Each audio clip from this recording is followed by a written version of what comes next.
추석 명절을 안식일과 함께 보내고 있습니다. 푸르른 가을날 맞이한 이 안식일, 은산 기원의 시처럼 쓴 기도문 하나를 소개해 드리겠습니다. 제목은 당신은 가을의 하나님입니다.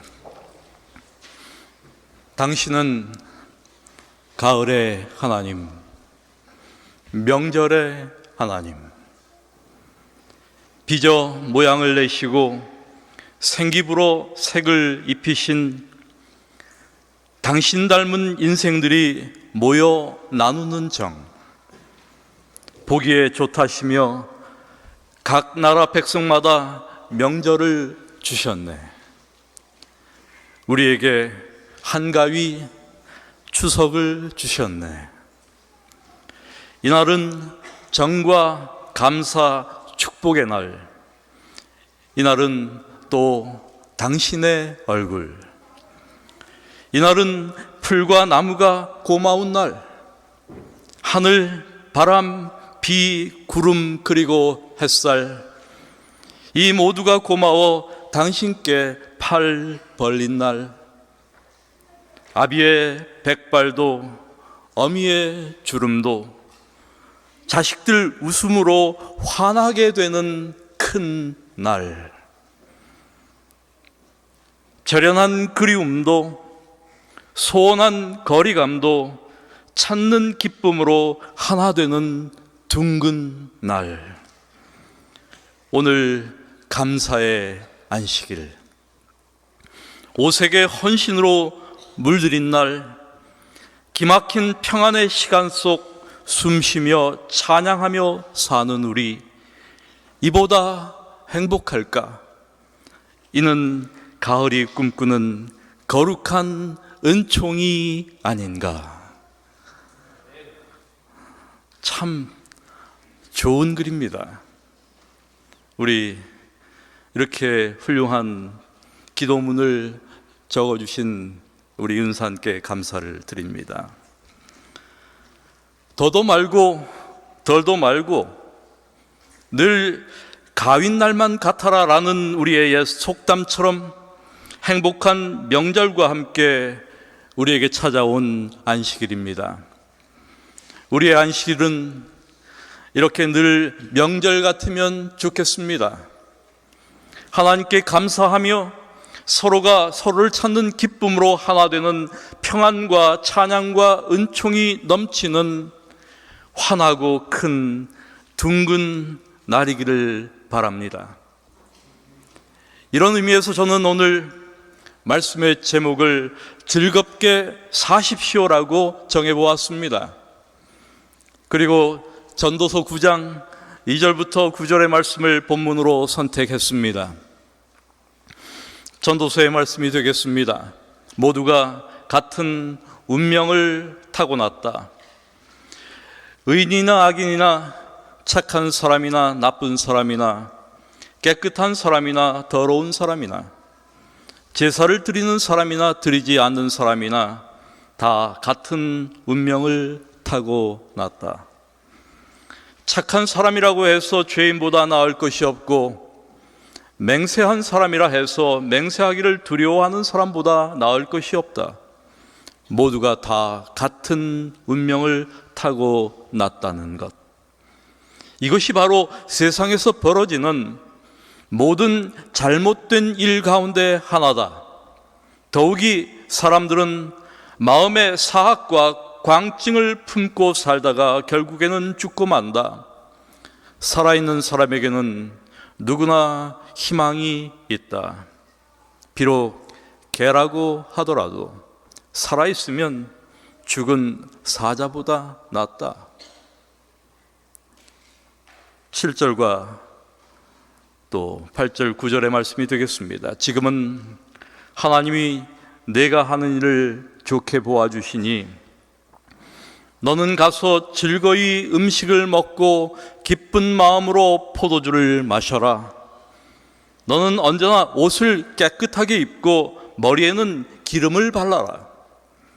너의 헛된 모든 날, 하나님이 세상에서 너에게 주신 덧없는 모든 날에는 너는 너의 사랑하는 아내와 더불어 즐거움을 누려라. 그것은 내가 사는 동안에 세상에서 애쓴 수고로 받는 몫이다. 오늘 우리는 모순투성이의 세상에서 살고 있습니다. 그래서 전도서의 저자인 솔로몬은 의인이나 악인이나 착한 사람이나 나쁜 사람이나 깨끗한 사람이나 더러운 사람이나 예수를 믿는 사람이나 안 믿는 사람이나 다 죽을 같은 운명을 타고났고 우리의 인생에서 만나는 여러 일들까지도 똑같이 일어난다고 말합니다. 정말 공평하지 않은 것 같습니다. 선인과 악인, 의인과 불의자, 정결한 자와 부정한 자 등의 구별이 있어야 할 텐데 없다는 겁니다. 그래서 이것이 우리가 살고 있는 이 세상에서 벌어지고 있는 많은 부조리한 일 가운데 하나라는 것입니다. 선인과 악인에 대한 보상과 심판이 잘 이루어지지 않는 세상, 인과응보의 원리가 통하지 않는 세상에서는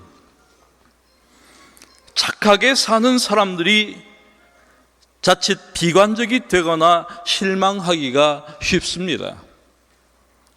특별히 예수를 믿고 사는 신자들이 신앙의 회의를 느끼거나 낙심하기가 쉬워요. 그러나 하나님은 우리가 이런 염세적이고 우울한 삶을 살기를 원치 않으십니다. 그렇다면 하나님께서 우리에게 바라시는 인생은 무엇일까? 하나님은 우리가 어떻게 살기를 원하실까? 우리가 잘 아는 사도 바울의 강력한 권고가 하나 있습니다. 우리가 잘 아는 말씀이에요.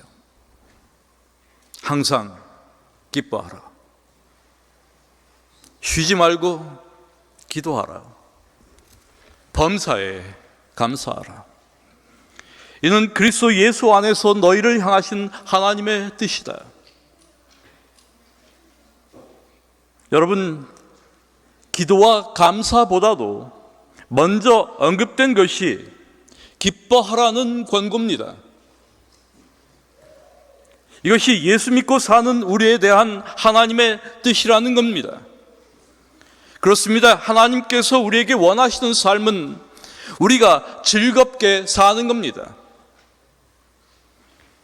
밝고 즐겁게 사는 것입니다. 어려운 고통 속에서라도 기뻐하는 것입니다. 감사할 것이 없는 상황에서도 감사할 줄 아는 자녀가 되기를 원하시는 것입니다. 그러므로 신자들이 즐겁게 사는 지혜를 터득하는 것은 매우 성경적인 것입니다. 그리고 사람이 즐겁게 살기 위해서는 즐겁게 사는 지혜가 필요합니다.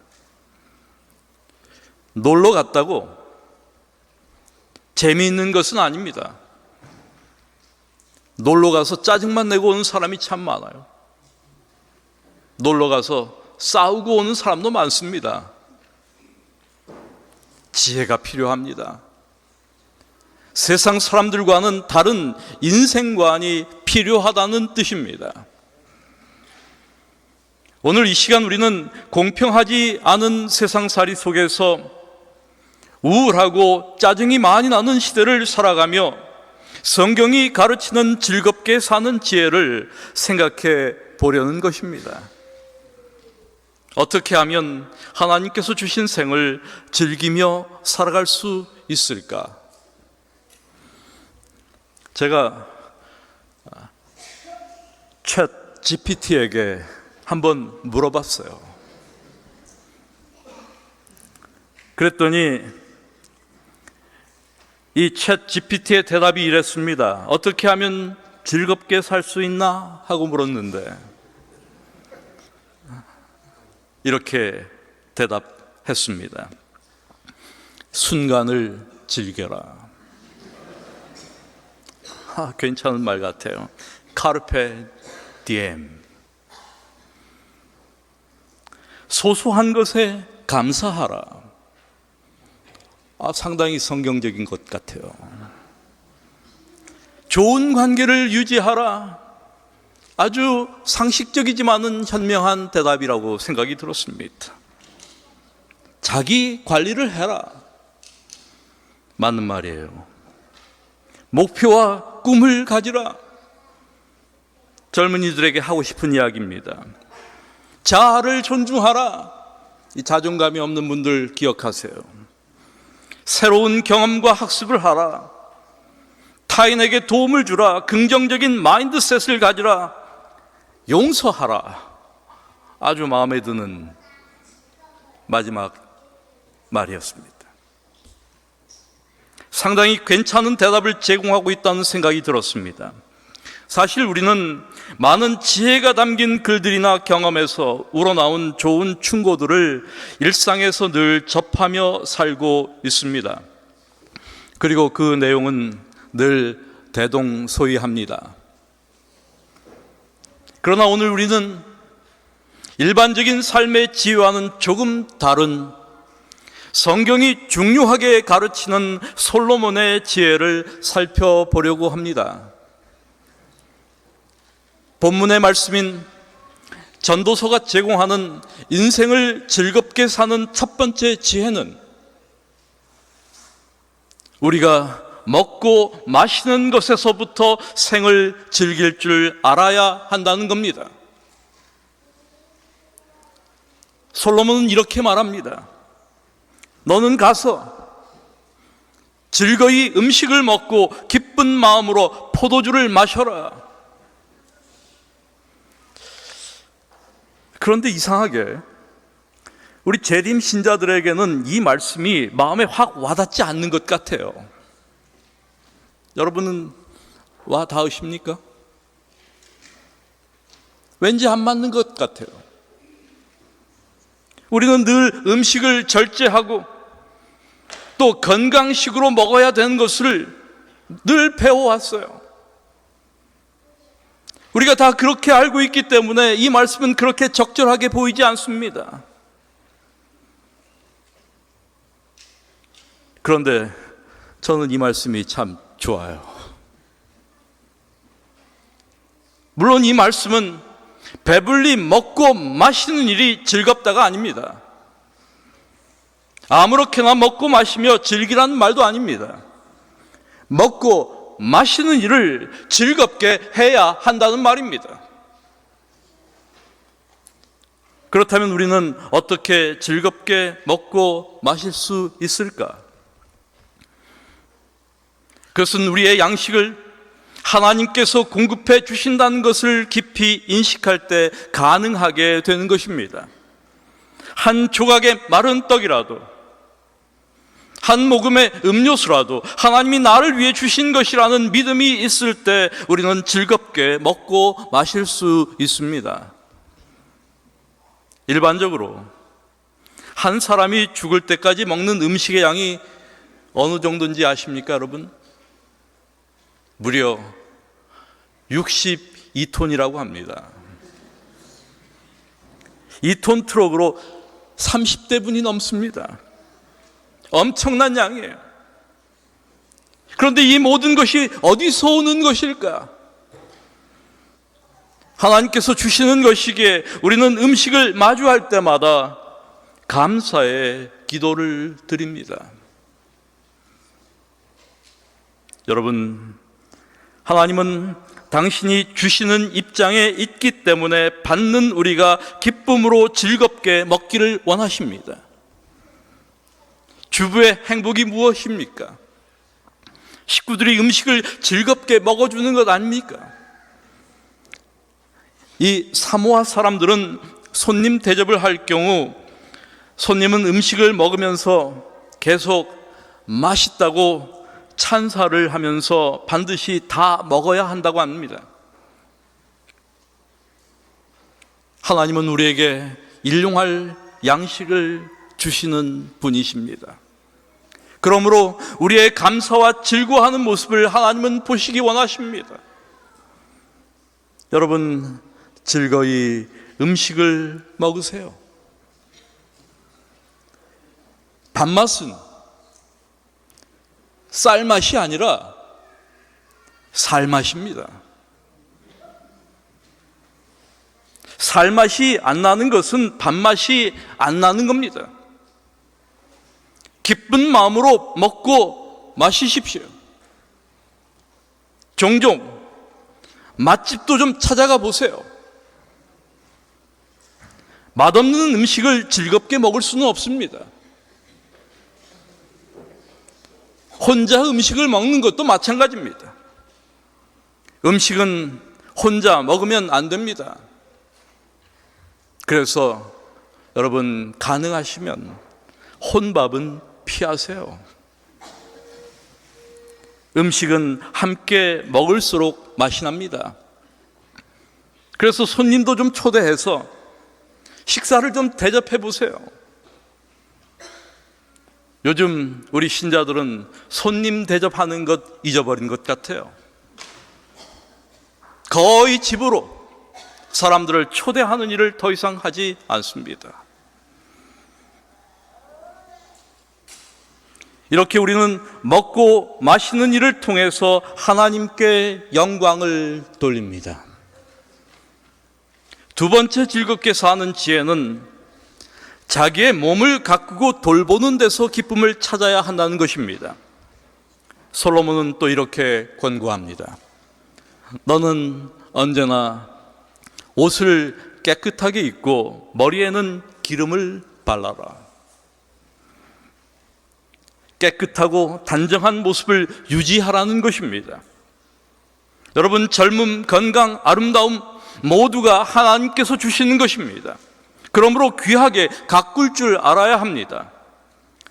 비싼 명품 옷을 사입고 사치하라는 말이 아닙니다. 깔끔하고 맵시 있게 입고 용모를 가꾸라고 하는 말입니다. 나이가 들어 노년에 접어들수록 더욱 자신을 가꾸어야 합니다.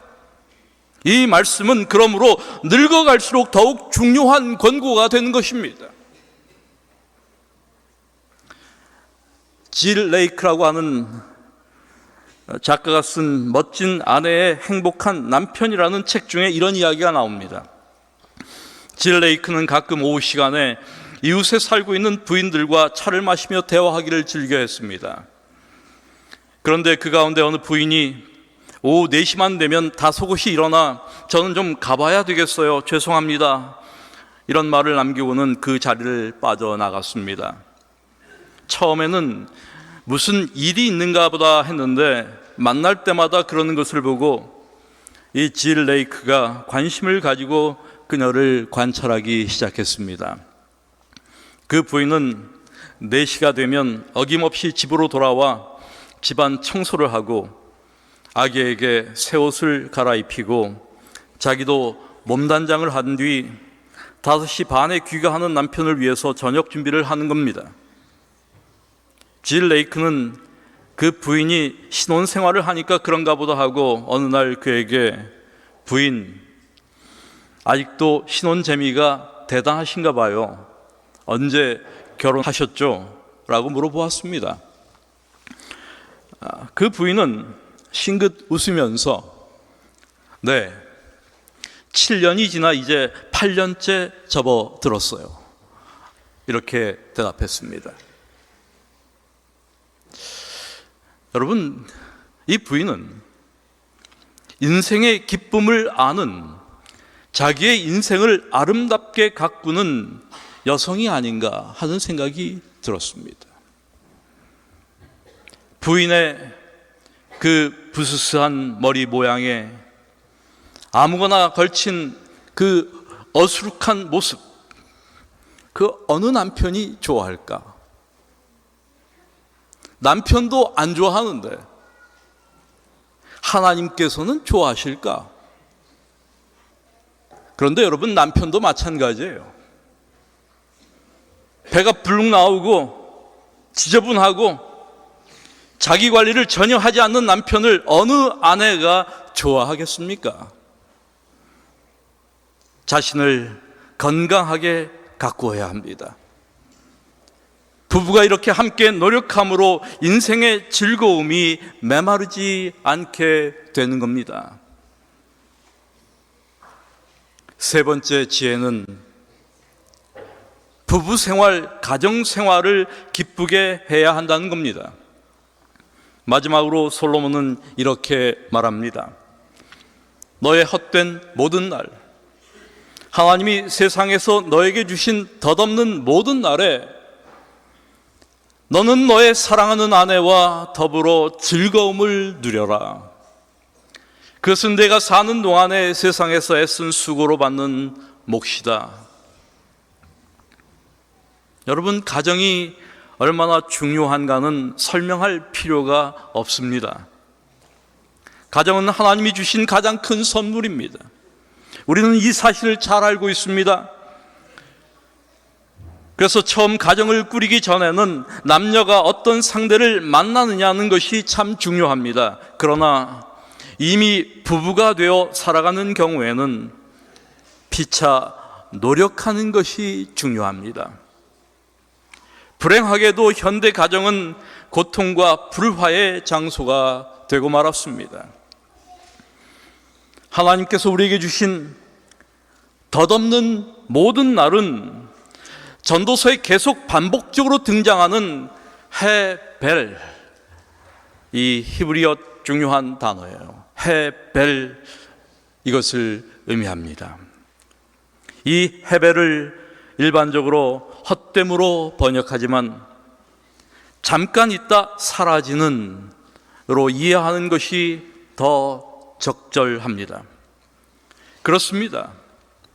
이렇게 우리의 인생이란 잠깐 있다 사라지는 안개나 아침 이슬 같습니다. 그러므로 잠시 머물다갈 이 세상의 짧은 삶 동안 사랑하는 이와 행복하게 사는 것이야말로 하나님께서 우리에게 주신 몫입니다. 여러분, 좀 유치한 질문처럼 보이지만 궁금한 질문이라서 한번 해보겠습니다. 다시 태어나면 지금의 배우자와 결혼하시겠습니까?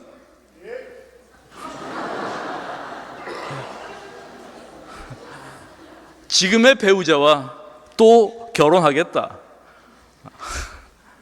이거 한번 손들어 보면 재미있을 텐데.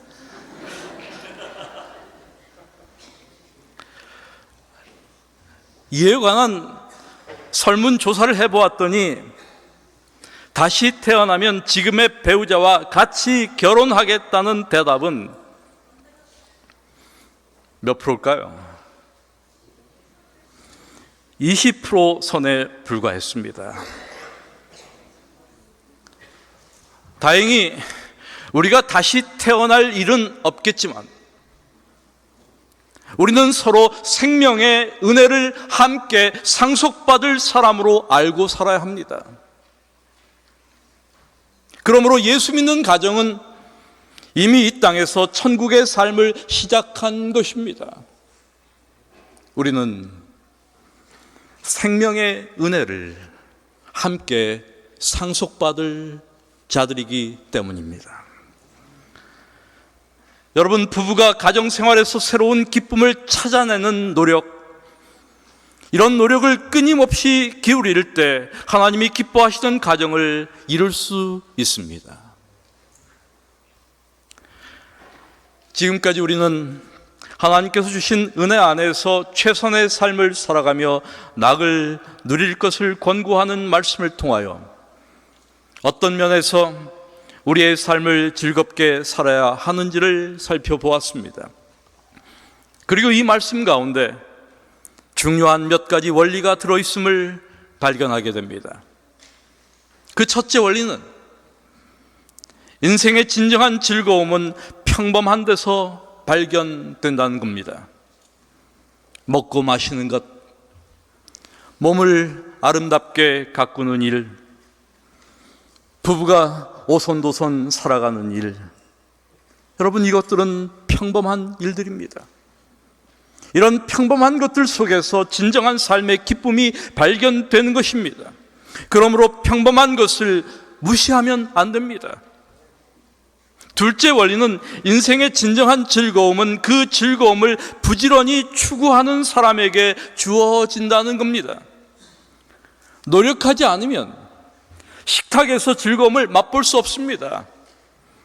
자신이 가꾸는 일, 부부 생활, 이런 일상에서 우리는 즐거움을 추구해야 합니다.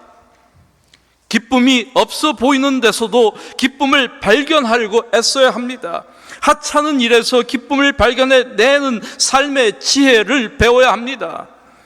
이런 찾는 노력 없이는 기쁨이나 감사는 생겨날 수가 없습니다. 셋째 원리는 인생의 진정한 즐거움은 믿음의 눈을 가진 자에게 발견된다는 겁니다. 솔로몬은 이것을 이렇게 말합니다. 사람이 먹을 수 있고 마실 수 있고 하는 일에 만족을 누릴 수 있다면 이것이야말로 하나님이 주신 은총이다. 자기에게 있는 것, 이 모든 것을 자기 것이 아니라 하나님이 주신 것으로 믿는 믿음의 눈을 가진 사람들에게 즐거움이 있다는 말입니다. 하나님이 주신 것이기에 기쁨으로 받고 기쁨으로 누리려는 믿음을 갖는 것입니다. 이 해인의 시 중 하루가 평화롭게 하소서라는 시가 있습니다. 당신이 이미 선물로 주신 영원한 생명을 나의 어리석음으로 놓치는 일이 없게 하여 주소서. 모든 일상의 어려움에 대해서는 굴복이 아니라 극복의 태도로 임하게 해 주소서.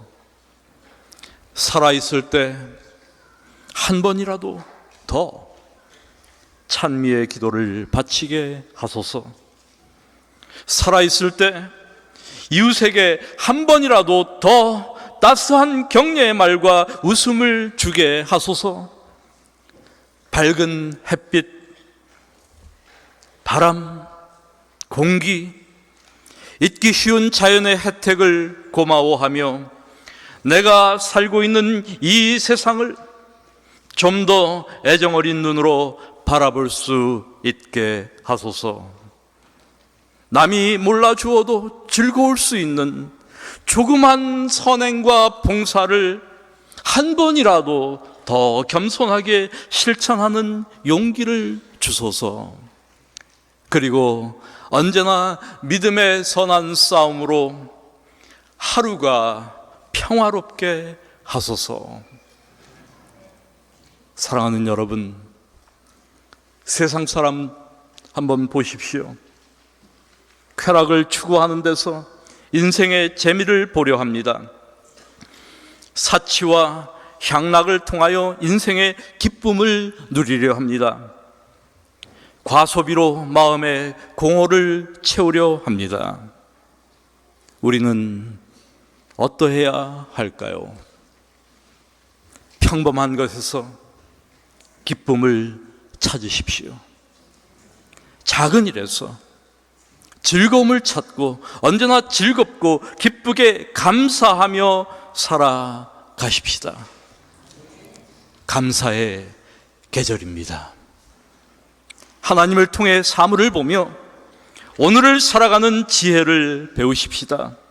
늘 새 마음으로 설레임으로 하루를 시작하며 우리의 삶을 사랑하며 행복하게 사십시다. 말씀을 마칩니다.